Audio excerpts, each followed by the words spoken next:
অবহেলা করেছি। আমাকে যদি সত্যিকারে কেউ ভালোবেসে থাকে সেটা তুমি না, সেটা আখি। আখি, আমি তোমাকে ভালোবাসি। I love you so much. I don't love you. আমি তো আর আপনার এখন ভালোবাসি না। কি কি বলো আখি? তুমি আমাকে ভালোবাসো না? না, আপনি আমার শখের পুরুষ, শখেরই থাকেন। অনেক পরে সে বুঝতে পারছি শখের পুরুষ শখের থাকাই ভালো।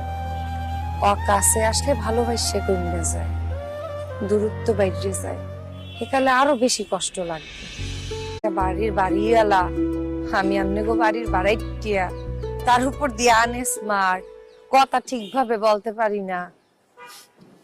এগুলা লেগে মনে করবে যে আমি বোধহয় আপনার সেবা যত্ন করছি, কিন্তু বিশ্বাস করেন কোনো কিছুর লেগে আমি আপনার সেবা যত্ন করি না।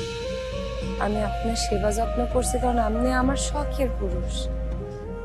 এক নারী তার শখের পুরুষের জীবনের কষ্ট, বেদনা, কান্না সহ্য করতে পারে না। অনেক দেরি তো এই লোক বুঝছি কি জানেন, একটা মাইয়া মানে শখের চাইতে সম্মানটা খুব দরকার। যেহেতু শখের পুরুষের ভালোবাসাটা আমার দ্বারা হয় নাই, তাহলে আমার আর লাগবে না। আপনি আপনার মতো ভালো থাকেন, আমি আমার মতো ভালো থাকবো। আপনি সারা জীবন আমার শখের পুরুষ থাকবেন, কিন্তু ভালো আর আমি আপনাদের বাসবো। যাই হোক, আসি।